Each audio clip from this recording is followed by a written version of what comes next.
Bueno, buenas noches a todos. Nada, en primer lugar, pues pasamos ya a la última actividad de esta jornada de sociedades de coste, que es la mesa redonda. El tema de la jornada será el planeta y hemos tenido un conjunto de excelentes presentaciones, pasando desde la ciencia de la Tierra, la biología, la economía y la tecnología. Y queda por último, para cerrar la jornada, la mesa redonda. Como vamos muy mal de tiempo, vamos a tratar de agilizar al máximo la mesa redonda. Tenemos cuatro panelistas en la mesa redonda: el doctor José Manuel Moreno, la doctora Pilar Garrido, la doctora Raquel Lloti y la doctora Sonia Zúñiga. En primer lugar, le doy la palabra al doctor José Manuel Moreno. José Manuel, activa el micrófono, no te oímos. Ya, muchas gracias, Francisco. Se nos hace tarde, vamos a ver si podemos poner alguna idea. Quiero dejar alguna idea y alguna petición para que las sociedades cambien un poco su papel, ¿no? El primer punto que quiero desarrollar es acerca de la capacidad de transformación del hombre, que ha alcanzado una magnitud gigantesca, ¿no?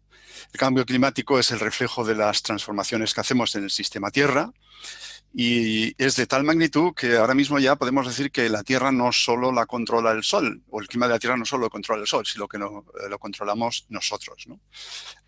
Incluso empezamos a cambiar de época, es decir, hablamos de antropoceno. Incluso puede que estemos a las puertas de una nueva era geológica, el quintenario. Es decir, no lo vamos a ver algunos, por más que queramos vivir de tiempo, ¿no? Ya lo mencioné antes, no solo cambia el clima, cambia el pH del agua, fertilizamos a las plantas con el CO2 y bueno, no ganamos para sustos porque hemos visto estamos viendo cómo los plásticos han alcanzado una dimensión que hace 3 días pues apenas podíamos pensarlo. Incluso este bonito final de los cielos, ¿no? Bueno, justo en estos días estamos sabiendo que hemos transformado las antiguas bombillas por los LEDs, y los LEDs están siendo particularmente perjudiciales. Y justo en esos días se acaba de publicar que, como no puede ser de otra manera, resulta que el ojo de las aves está perfectamente diseñado, su tamaño, para el entorno de luz en el que vive, ¿no? Así es que no ganamos para sustos, pero como decía Paul Crutzen, premio Nobel de Química, junto con Sherwood Rowland y Mario Molina, a quien aprovecho para recordarle justo hace unas semanas que ha muerto, pues decía Paul Crutzen, somos muy afortunados porque, por ejemplo, en el caso del uso de los clorofluorocarbonados, si en vez de usar cloro hubiésemos usado bromo, pues átomo por átomo el bromo es 100 veces peor que el cloro, con lo cual el efecto hubiese sido verdaderamente desastroso y no hubiésemos sabido al principio ni siquiera qué es lo que estaba pasando, como nos ocurrió hasta que después descubrimos el agujero de ozono, ¿no? Así es que valga esta pildorita para tener presente que podemos estar haciendo cosas que no sabemos lo que estamos haciendo, y la suerte no siempre nos va a acompañar, ¿no? Desde hace mucho tiempo sabemos que el cambio climático está aquí, hay incertidumbres, va a seguir habiéndolas, muchas de ellas dependen de nosotros, pero sabemos lo suficiente para poder actuar, ¿no? Y en estos momentos hay que cambiar el paradigma, ¿no? Porque el paradigma ya no es más información. A principios de los 90 yo asistí a la creación, representando a España, a la creación del Instituto Interamericano de IAI, de Cambio Climático, y la administración Bush padre en aquel momento decía, no sabíamos bastante para actuar, ¿no? Bueno, el problema, y por eso digo hay que cambiar de paradigma, el problema es que ahora la administración Trump ya no se molesta ni siquiera en cuestionar la ciencia y decir que sabemos poco. Simplemente dicen que no y punto. Es decir, ya no se pierde el tiempo en contrarrestar las evidencias científicas. Se niega sin más. Y esto es un cambio fundamental de situación. Vemos como cualquiera, armado o armada de potentes micrófonos, puede obviar el conocimiento científico que tenemos y tomar decisiones que se oponen manifiestamente a aquello a lo que sabemos. La experiencia de la COVID ha sido verdaderamente ilustrativa a este respecto. Cualquiera, y digo cualquiera en términos intelectuales, y que nadie se ofenda, es capaz de tumbar los mejores conocimientos sin que se le mueva el peinado o le cambie la voz, por más que haya sido elegido o elegida por los votantes españoles o de otros sitios, haciendo verdaderas, lo que a algunos nos parece, barbaridades desde el punto de vista científico, ¿no? Nuestro competidor hoy en día son las fake news. Nuestra capacidad de llegar a la aprobación y mover a los gobiernos para que adopten políticas basadas en la mejor ciencia disponible está en cuestionamiento como nunca lo había estado, ¿no? Puede que las fake news no sea otra cosa más que la misma lucha, solo que por distintos procedimientos. Y recomiendo al que no lo haya oído que lea el libro de Naomi Oreskes, Mercaderes de la Duda, Merchants of Doubt, para ver que lo que entonces nos parecía inaceptable para intentar parar la acción de los hechos científicos demostrados, pues resulta que ahora es diplomacia vaticana, comparado con lo que tenemos encima de las fake news. No se trata de que los científicos guiemos el mundo, obviamente no se me ocurrirá eso, soy un demócrata, nosotros elegimos a los que nos tienen que gobernar, pero sí tenemos que hacer todo lo que esté en nuestras manos para que no gobiernen en contra de la evidencia científica. Y ahí es donde está nuestra responsabilidad como científicos y como asociados a las asociaciones científicas. El papel de las sociedades científicas tiene que multiplicarse por N. Es decir, las sociedades científicas tienen que establecer lo que sabemos. Tienen que establecerlo y es importante la forma en que lo hagan, porque si no se hace correctamente, y si no que se lo pregunten a Fernando Simón, lo más sencillo para negar una evidencia es tirar al mensajero. Así es que solo si se hace bien y se hace con robustez, con claridad, con transparencia, solo de esa manera podremos conseguir mínimamente que, como hemos visto antes, la prensa se haga de algunos mensajes, pero no nos engañemos. Aquí todo el mundo tiene intereses y los científicos también los tenemos. Por eso digo que hay que hacerlo de una determinada manera. Y el ejemplo del panel de Naciones Unidas es absolutamente paradigmático. Es decir, ha mostrado cómo en la complejidad y en el ruido ha podido sacar luz.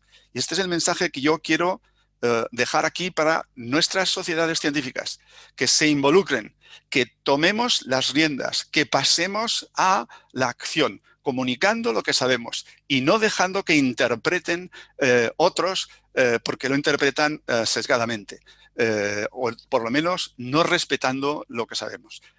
Hemos dedicado, algunos ya somos mayores, toda nuestra vida a intentar establecer luz y arrancar a la naturaleza, en fin, un conocimiento difícil, y es desolador cómo podemos ver que, insisto, cualquiera, intelectualmente hablando, puede tirar por el suelo lo que a muchos de nosotros y de ustedes nos ha costado toda una vida por sacar adelante. Así es que mi ruego es: sociedades científicas, estupendo que hagamos sesiones, pero hay que ir mucho más allá. Hay que establecer la agenda de la comunicación de lo que sabemos. Si no, lo que antes decía Ana Caño, me pedía Ana Caño, nos tienen que respetar. No, no nos van a respetar. Si no nos hacemos respetar, y la única forma de hacernos respetar es funcionando con el rigor que nosotros sabemos hacer, porque eso no es cuestionable. Y ahí pondremos esa piedra y ya veremos a ver qué hacen con ella. Pero si dejamos que la situación llegue a la situación donde estamos ahora, donde simplemente nos llegan y no hacemos nada, creo que la humanidad habrá perdido una buena oportunidad, y es nuestra responsabilidad que no ocurra. Muchas gracias.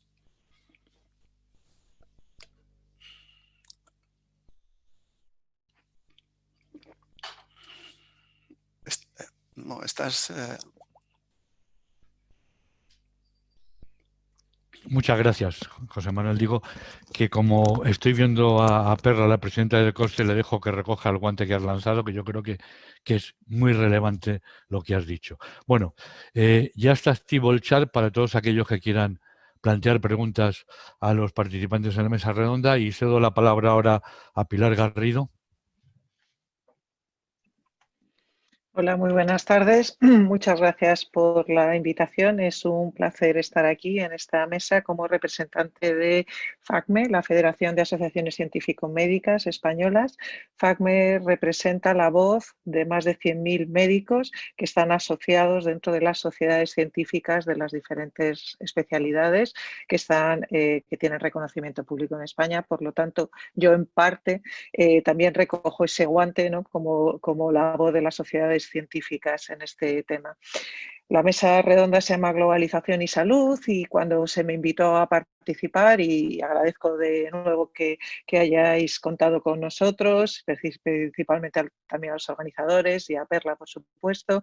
Mi reflexión primera es globalización y salud en este momento no tan relevante.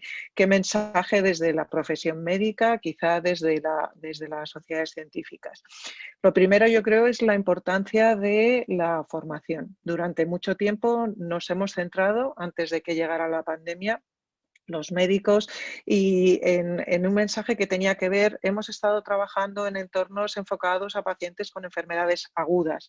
Los pacientes actualmente lo que tienen son procesos crónicos. Los problemas más importantes que tenemos vienen derivados del envejecimiento y las enfermedades más comunes en ese entorno. Y aquí tenemos a una cardióloga, la doctora Yotti, ¿no? Son las patologías cardiovasculares y también las oncológicas, que yo soy oncóloga.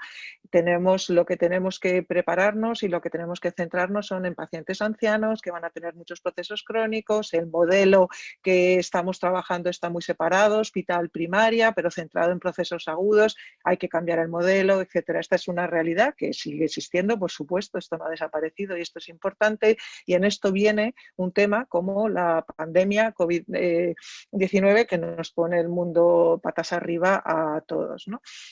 De aquí aprendemos muchas cosas, ¿no? Que desde mi punto de vista quizá pensábamos de forma errónea que Occidente estaba preparado, ¿no? De otra forma o entornos en los que nosotros vivimos, ¿no? Para estas cosas y bueno, pues no tengo que repetir lo que todos hemos vivido. Sí puedo decir, porque bueno, lo he vivido en primera mano, yo trabajo en un hospital en Madrid, que durante la primera ola fue tremendo, pero los que nos dedicamos a la medicina vivimos con mucha intensidad cómo fuimos todos capaces de ser muy flexibles y cambiar lo que era nuestra actuación diaria por otro modelo de trabajo centrado en el paciente que tenía otras necesidades. Mi reflexión posterior, que no me quiero entretener mucho, es tenemos que formar a las nuevas generaciones también en esto. Es decir, yo he tenido la suerte de ser presidente del Consejo Nacional de Especialidades mucho tiempo, donde están las comisiones nacionales, que son el grupo de médicos de cada especialidad que reflexiona sobre qué tienen que aprender los médicos que ya se han formado para ser especialistas, los MIRES, ¿no? Bueno, pues yo recuerdo que una de las cosas que nos preocupaba entonces era el conocimiento transversal sobre la resistencia a antibióticos, otro tema que se relacionaba con la globalización y que nos parecía importante que esto estuviera insertado en el conocimiento de todos los residentes, aunque fueran a ser personas que no iban a estar en la atención directa a pacientes, como puede ser, yo que sé, un patólogo, un radiólogo, etcétera, porque entendíamos que tenía una trascendencia mayor. Bueno, pues mi reflexión con lo que estamos viviendo es que tendremos que incorporar a esos programas de formación más aspectos relacionados con lo que hemos vivido, porque creo que todos pensamos que esta pandemia que hemos vivido no es la única que nos va a tocar vivir o que le va a tocar a las nuevas generaciones. Por lo tanto, la formación, desde el punto de vista del compromiso, que también cae mucho de las sociedades científicas, va a ser fundamental. El otro aspecto que quería destacar, que es en lo que hemos estado trabajando las sociedades científicas, cuando nos enfrentamos a esto, ha sido también bastante rápido por parte de las sociedades científicas, y eso FACME tiene un informe, cómo se han volcado en, bueno, no había formación sobre este tema, no había mucho conocimiento, pero al menos las pautas, los protocolos comunes de qué cosas había que hacer en cada uno de su ámbito. Por lo tanto, las sociedades científicas han hecho un inmenso trabajo, más de 100 documentos ya publicados, de recomendaciones de actuación en el entorno COVID, para los pacientes, enfocados a sus propios compañeros, digamos, de la misma formación, qué es lo que hay que hacer, pero también muchos divulgativos, con lo que se estaba comentando antes, y muchos que se han brindado a las administraciones. Porque estoy totalmente de acuerdo con el ponente anterior, con el profesor Moreno, que en las sociedades científicas tenemos una responsabilidad enorme en este tema.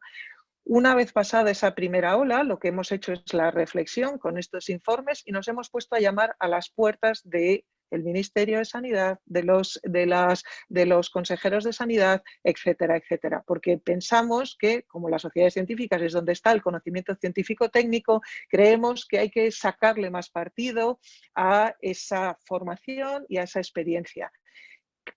pensamos que quizá es por falta de conocimiento de que es FACME y por tanto que no sea porque nosotros no ponemos todo de nuestra mano para que tengamos una mayor visibilidad, reclamando que las decisiones que se tomen cuenten siempre con las sociedades científicas, que es donde está la experiencia y el conocimiento científico-técnico, y que esto sea público. Nosotros hemos creado, y ya acabo, un consejo asesor en el tema, por ejemplo, del COVID, en el que para los distintos apartados relacionados con el COVID que consideraban los documentos de la OMS, se ha pedido a todas las sociedades científicas médicas si tenían expertos en ese tema y se han creado grupos multidisciplinares. Esto se ha puesto en conocimiento de las autoridades. Tuvimos una reunión, por ejemplo, con la Secretaria de Estado y 48 horas después de presentar esto al grupo de vacunas que está liderado por la doctora Cristina Bendaño, que en su momento fue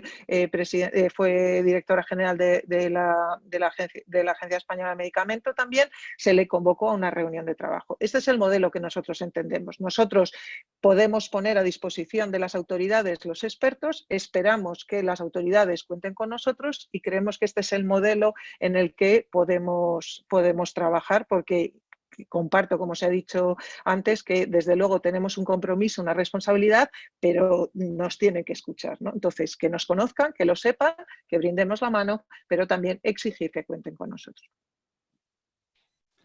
Muchas gracias, Pilar. Yo creo que además ese modelo de colaboración es el que también COSCE intenta en todas las áreas, no solo en el área, en este caso, del tratamiento de la pandemia que nos asola. Bueno, cedo la palabra a continuación a Raquel Lloti, directora del Instituto de Salud Carlos III. Muchas gracias. En primer lugar, de verdad que es un placer poder estar en esta mesa. Muchas gracias, Perla, muchas gracias a todos.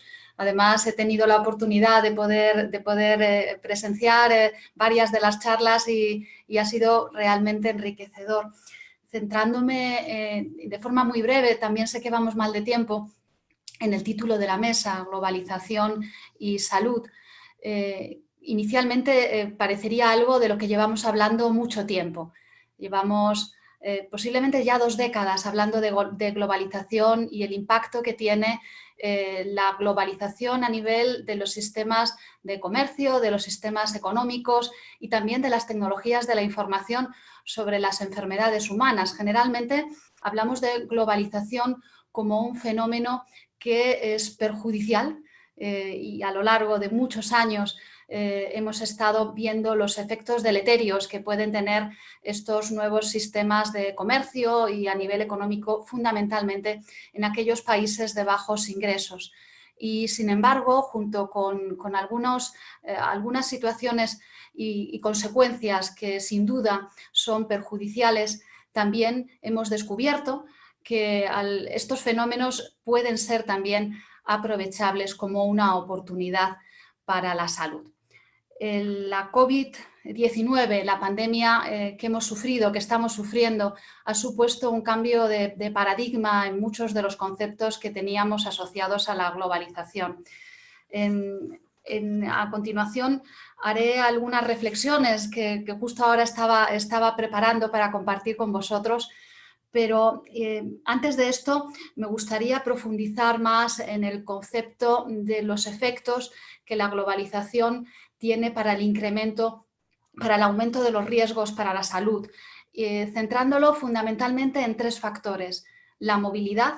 Hemos observado cómo de forma exponencial se ha incrementado la movilidad, fundamentalmente asociada al abaratamiento de los viajes, fundamentalmente viajes en avión, y hemos asistido a un incremento exponencial de la movilidad. Ya en el año 2003, con la epidemia del SARS-1, se observó en aquel momento cómo se había llegado a un récord mundial en movilidad y qué efecto podía tener esto, alertando sobre una posible pandemia de mucha mayor magnitud.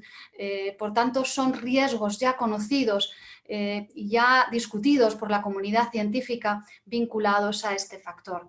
En segundo lugar, la globalización del comercio y vinculado también a los medios de producción, el efecto que tiene también sobre factores de riesgo, y aquí hablaré como cardióloga, cardiovascular, vinculados al consumo de alcohol y de tabaco, convirtiéndose en fenómenos globales que necesitan también una respuesta global. Y en tercer lugar, en el aspecto de las comunicaciones, hablaba el profesor Moreno de las fake news. Esto es un efecto, una consecuencia clara de la globalización de la comunicación, que a su vez tiene un efecto directo sobre la salud humana, sobre las elecciones, las decisiones de hábitos saludables o menos saludables que toman los ciudadanos, y también muy directamente sobre incluso los profesionales sanitarios. Y la pandemia ha venido primero a confirmar que aquellos riesgos que se anunciaban eran reales. Esto creo que nos tiene que servir para otros riesgos que se anuncian, y me refiero al cambio climático y al efecto, al negacionismo que existe a su alrededor. Riesgos que nos parecían lejanos, muy lejanos, se han materializado. Luego tenemos que aprovechar para utilizarlo como modelo. Sabíamos que esto podía ocurrir y, sin embargo, no teníamos los medios suficientes para hacerle frente, quizá porque no habíamos interiorizado que realmente podía ocurrir cuando había evidencia al respecto. Pero hay tres aspectos que, como les decía, muy brevemente quiero comentarles como elementos positivos. Creo que estamos en un momento en el que es muy importante buscar oportunidades, buscar enseñanzas, elementos que esta pandemia nos han puesto encima de la mesa y que llaman a la acción, utilizando todo esto para transformar. En primer lugar, un concepto que es la interrelación entre la salud y la economía a nivel global. Hemos aprendido, de forma muy dolorosa, pero hemos aprendido que todas aquellas amenazas para la salud humana tienen un impacto, o pueden tener un impacto enorme en la economía. Toda inversión que se pueda hacer en salud o en hacer frente a las amenazas para la salud, a las amenazas globales, es una inversión, y repito, inversión económica. Si no tenemos los elementos para poder hacer frente al cambio climático, y hay muchos países que se oponen a ello porque supone un desembolso que puede parecer excesivo, o un cambio del modelo productivo o de la forma en la que nos movemos por las ciudades. El tener este vínculo tan claro que hemos sufrido entre una amenaza global, el efecto sobre la salud y el impacto sobre la economía, creo que es un elemento interesante en el argumentario para la inversión que tienen que realizar los países. En segundo lugar, hemos aprendido también cómo es necesario para estas luchas globales tener abordajes transdisciplinares. A lo largo de estos últimos meses hemos observado cómo el conjunto de la comunidad científica, y aquí quiero agradecer a todos los científicos que forman parte de COSTE y de FACME también, cómo se han volcado, cada uno desde su ámbito de conocimiento, movidos por un propósito que era el mismo, y con una capacidad además de integrar equipos en disciplinas que habían funcionado habitualmente como silos de conocimiento. Esto es algo que creo que debemos ser capaces de retener y de proyectar hacia el futuro, porque creo que nunca antes se había generado un fenómeno como este. Y es fundamental, también vinculado a lo que decía la doctora Garrido de la necesidad de formación. No necesitamos solamente formarnos en nuestras propias disciplinas, sino formar a aquellas personas que vienen de ámbitos diferentes, pero que necesitamos poder hablar el mismo idioma para luchar contra amenazas que son transversales. Y en tercer lugar, y este es mi último punto, hemos aprendido que es necesario tener una visión global que esté regida por la equidad, a nivel planetario. Cuando se ha planteado la búsqueda de una vacuna, se han desarrollado iniciativas sólidas, reales, que pretenden que esa vacuna sea accesible para todos los países.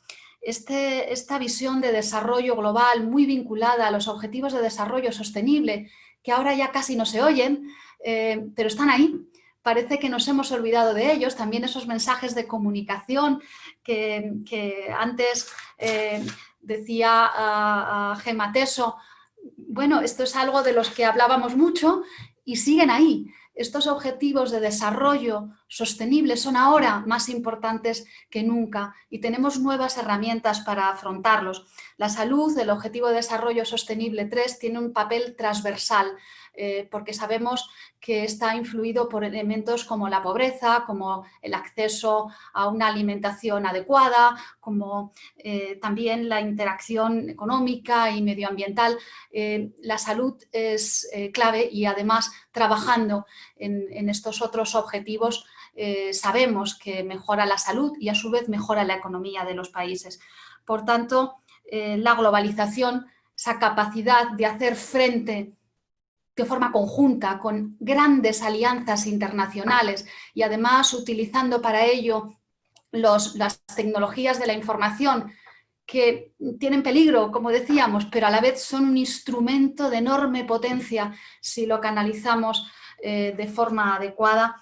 Creo que en este momento hemos aprendido que ese fenómeno de globalización que veíamos como una amenaza es posible utilizarlo como herramienta para luchar el conjunto de la humanidad y el conjunto de la comunidad científica internacional contra amenazas que amenazan al conjunto de la humanidad, a todos nosotros. Esto es todo lo que quería compartir con vosotros. Muchísimas gracias, un lujo estar aquí. Muchas gracias, Pilar. Y pasamos por último, perdón, Raquel, que he confundido. Pasamos por último a la última de las panelistas, que es Sonia Zúñiga, que es investigadora del grupo de coronavirus del CNV. Sonia, cuando quieras, por favor. Hola, buenas noches a todos. Bueno, la verdad que muchas gracias por invitarme a esta jornada tan interesante, tan variada, en la que he aprendido tantas cosas. Ha sido un honor y un placer compartir esta jornada con vosotros. Yo quería ser breve y lanzar 3 reflexiones fundamentalmente. Una de ellas, que está muy relacionada con el asunto del cambio climático, de los efectos en salud, es este concepto que los que trabajamos en coronavirus llevamos tantos años diciendo que es muy necesario, que es el concepto del One Health. Si la salud del medio ambiente, la salud animal, la salud humana están tan interrelacionadas que cualquier pequeño desequilibrio en cualquiera de estos ambientes de salud va a influir. Y un ejemplo lo tenemos en este tipo de virus emergentes como los coronavirus. Ya en 2012, cuando apareció el coronavirus del MERS, lo decíamos. Este virus es un virus de camellos y es en la interfaz entre el animal y el hombre donde se producen los problemas, se producen los contagios y se produce la epidemia. Y un poco esto ha vuelto a pasar, a pesar de que, como decía Raquel, estábamos bien advertidos, pues la verdad que ha vuelto a pasar con este virus. Entonces, el mensaje que un poco quiero dejar es que los científicos tenemos que seguir insistiendo en que este concepto del One Health es muy importante, que hay que invertir en ello, que hay que incidir en ello y que al final nos irá a todos mejor. Le irá mejor al planeta, nos irá mejor a nosotros los que lo habitamos y todo podrá ser un poco mejor. Luego, por otro lado, otra reflexión que yo también quería hacer es que en este momento de pandemia, otro punto, digamos, por sacar algo positivo, es que se nos escucha un poquito más a los científicos. Estoy de acuerdo con todas las intervenciones que han dicho que tenemos que ser las voces sensatas, por decirlo de alguna manera. Ahora estamos en una situación en la que hay multitud de información de múltiples fuentes y todos los científicos y las sociedades científicas somos los que tenemos que dar la información veraz, la información con base, e intentar que se nos escuche y que esa sea la información que predomine y no la que viene de otras fuentes que son muy diversas y en muchos casos no ciertas. Y por último, para no extenderme mucho, quería incidir también en estos esfuerzos interdisciplinares. Un ejemplo ha sido esta jornada maravillosa en la que ha habido tantos ámbitos diferentes de enfrentar un mismo problema.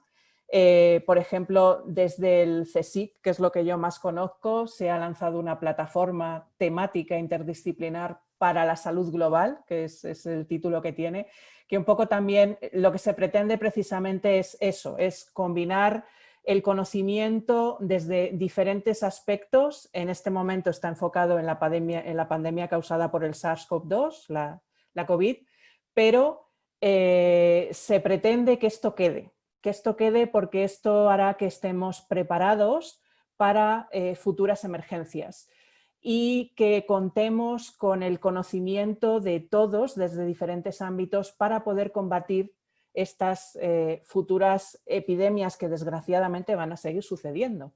Y esperemos haber aprendido un poquito y poder estar más preparados, tener ya mecanismos de actuación, no quedarnos cada uno en nuestro nicho científico, sino intentar oír a todos los expertos de otras áreas para al final ser más fuertes y tener más herramientas para poder combatir este tipo de emergencias sanitarias como esta que estamos viviendo en este momento.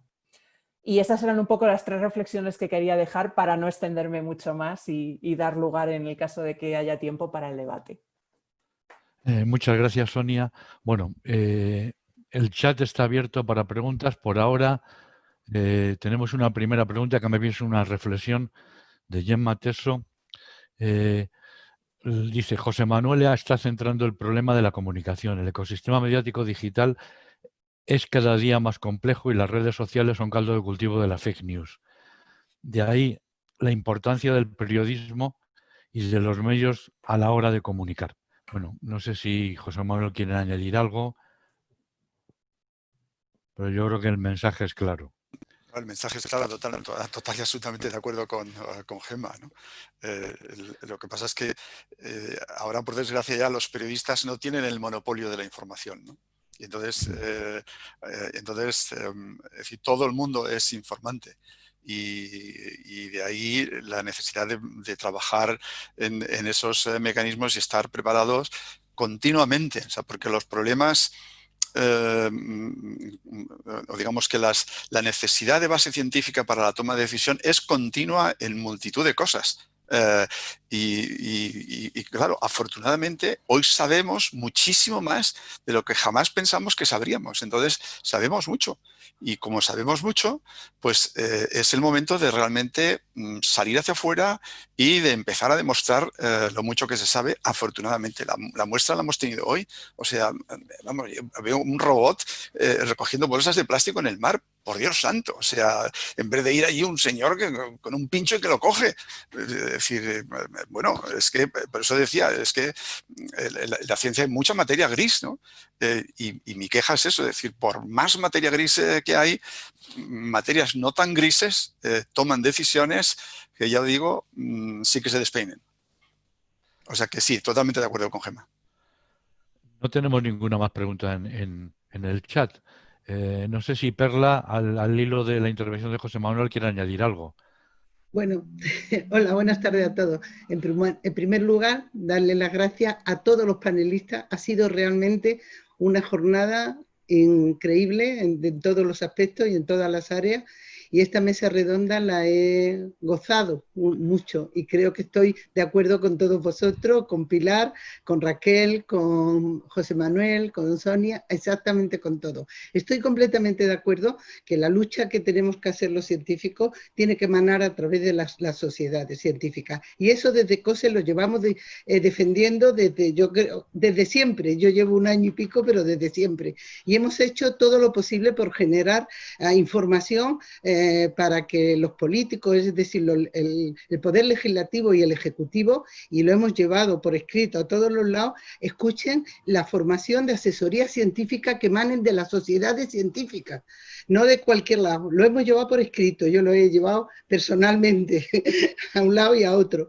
Y nos tienen que hacer caso, porque el conocimiento, como habéis dicho, emana de los científicos y emana de las sociedades, donde están los mejores científicos de cada área. Y por eso tenemos esa colaboración con FACME, porque creemos que la transversalidad entre todas las ramas de la ciencia tiene que ir con la parte médica, que muy bien representa FACME. Ellos son 100.000 científicos, nosotros somos solo 40 y tantos mil, pero la suma somos más que la IA de Estados Unidos. Son un montón, 140.000 científicos que podemos generar una base de conocimiento increíble. Bueno, yo no voy a tirar la toalla, voy a seguir, y lo que pasa es que hay mucho ruido de fondo en la sociedad, por lo que decís, de pequeñas agrupaciones que generan un ruido que no llevan nada detrás. La ciencia está en los científicos, en las sociedades, y de ahí tiene que generarse y crearse las asesorías científicas, en colaboración con FACME y con todas las sociedades,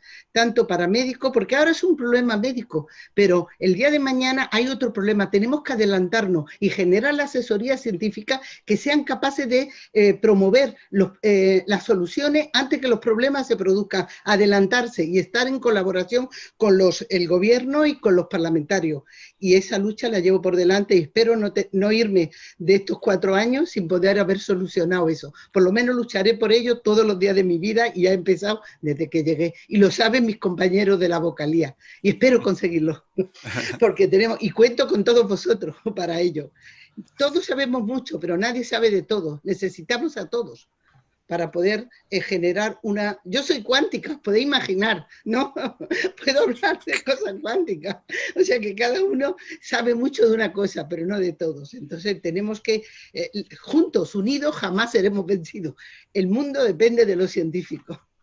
Bueno, pues eso es lo que quería deciros con respecto a recoger el guante. Por lo demás, muchísimas gracias a todos por lo que habéis respondido para venir a todas las invitaciones. Muchísimas gracias a Salomé por haber organizado, ocuparse de esta organización, a Domingo por coordinarla, y a todos los que habéis participado, por supuesto a Paco, porque te he metido en este embrollo, y a todos los que os he metido, pero muchas gracias de verdad a todos, y espero que lo podamos repetir en otras áreas, porque el año que viene será de otra cosa, pero siempre lo seguiremos haciendo, y espero contar con vosotros o con alguien parecido. Gracias de verdad. Ajá. Y muy contenta de contar con vosotros para esta lucha por la ciencia. La ciencia yo creo que el planeta, lo que empecé diciendo, el papel de la ciencia en la conservación de la vida en el planeta. Esta mañana empecé hablando así, o esta tarde a las 4, y termino con lo mismo. La ciencia es esencial para la vida en el planeta. Nada más. Gracias y buenas tardes. Y perdonad porque no hemos retrasado media hora o más. Muchas gracias a todos. Espero que nos veamos y nos encontremos más veces. Un beso a todos. El que quiera decir algo, que lo diga, ¿eh? No, yo preguntarles, aquí tenemos ilustres doctoras, Paco, es que había uno por ahí que dice, la intoxicación es una pandemia que daña la salud cognitiva de la gente. Ilustres doctoras, por favor, ¿qué cura tiene esto ahí? Sí, eso es una reflexión de José Luis Piñuel, que pertenece al grupo, trabaja en el mismo grupo que Gemma Teso. Y va en la misma línea, estoy totalmente de acuerdo. Sí. El problema con las redes sociales es que se crean burbujas con muy poca interacción con el exterior, con otras burbujas. Ese es el problema. Y ese es el gran problema. El problema es que intoxica de verdad la mente de mucha gente que nos dirigen, que no saben distinguir lo que es la ciencia de lo que es la divulgación malintencionada, por decirlo de alguna forma.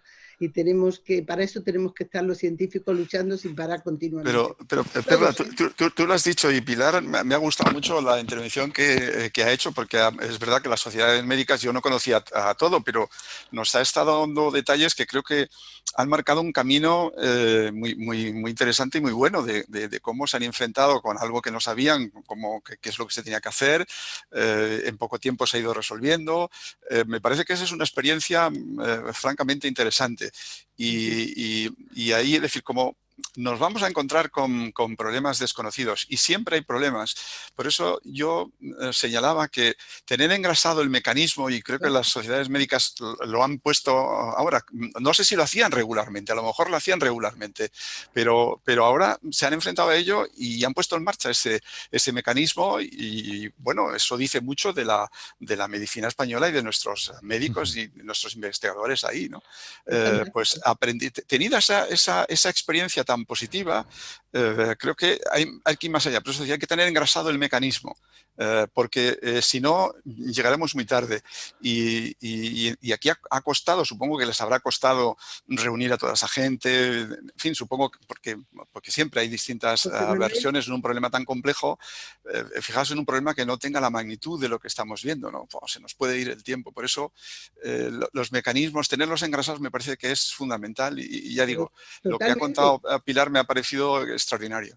Es fantástico. El problema es que la hayan tenido que hacer sobre la marcha. Por eso nosotros estamos intentando convencer a todo el mundo y todas las sociedades. Yo he pasado hace 2 semanas un comunicado a todas las sociedades científicas que me la han apoyado, las 82 sociedades, sobre la asesoría científica, para poder adelantarnos a los problemas, generar un panel de científicos de todas las áreas capaz de dar solución en un momento determinado porque vas adelantando. El problema es que no hagan caso para poder hacer ese tipo de asesoría científica, repito, tanto al legislativo como al ejecutivo. Tiene que ser ambos y tienen que tener esa asesoría, como lo hacen en Alemania, en Francia, en Inglaterra, lo existen las academias. Acordaos de decirlos que ahora les vale para el gallifante de transferencia que han puesto, con lo cual ya no es gratis ad morem, sino que les pueden dar el tramo de investigación también por eso, porque eso es transferencia a la sociedad. Así es que esos informes tienen su valor. Tenemos que pensar en la salud como un retorno también a la sociedad. Es que tenemos que hacerlo no solamente por nosotros, por los científicos, sino por la sociedad en sí. Ahora mismo es la salud, pero tú no sabes lo que puede pasar dentro de 10 años, por ejemplo, con efectos del cambio climático de verdad, ¿eh? O sea, ese tipo de cosas. Hay lo que se llaman los típicos clipping points, points que esperemos que no ocurran, porque alguno hay por ahí. O sea, hay unos cuantos hotspots que sabemos que están ahí y que esperemos que simplemente se olviden de ser hotspots. Lo que ha dicho Pilar ha sido fantástico y es una cosa que lo han hecho sobre la marcha y tenemos que hacerlo de forma global en todas las transversalidades, en todas las materias, adelantándonos a los problemas, estar preparado para los problemas. Y Sonia, en el Consejo cuál ha sido la acogida? Pues la verdad es que yo creo que muy buena. Tanto de parte del Consejo ha sido una iniciativa que se ha puesto en marcha muy pronto. Es verdad que toda la gente que hay ahí coordinando es muy proactiva, muy válida y ha sabido buscar en cada área las personas clave. Y luego se han ido, digamos, cuando se ha ido dando visión a la iniciativa, se publica una newsletter cada cierto tiempo para que todo el mundo esté al tanto de los distintos aspectos, lo que hay de actualidad, por así decirlo, y hay muchas más iniciativas. Pues la verdad es que yo creo que está teniendo una muy buena acogida y creo que sí que es una iniciativa que va a servir para estar preparados para el futuro, es fundamental. Igual estábamos todos muy metidos cada uno en nuestro nicho de conocimiento y nunca se nos ocurría que podríamos pues aprender mucho y que podría tener luego implicaciones en nuestra propia labor investigadora, pues de una persona, pues de un matemático, de un físico, de un sociólogo. Esto es lo que estamos aprendiendo y creo que ha sido una iniciativa buenísima y que espero que va a perdurar. Fantástico, fantástico. Pues muy bien. Muchas gracias de verdad a todos y espero que continuemos unidos para seguir trabajando por la ciencia y por el planeta. Si quieres decir algunas palabras, Salomé, para terminar, yo ya he despedido. Bueno, pues ante todo, gracias a todos los participantes. Creo que ha sido una jornada, a mí me ha encantado. Hemos visto aspectos muy distintos, que también es de lo que se trataba. Que yo creo que para solucionar los problemas tenemos que trabajar juntos. O sea, usar el conocimiento que tiene todo el mundo y juntarlo para llegar lejos más pronto. Que eso a veces no lo hacemos y es importante hacerlo. Y de nuevo, gracias a todos por haber aceptado participar.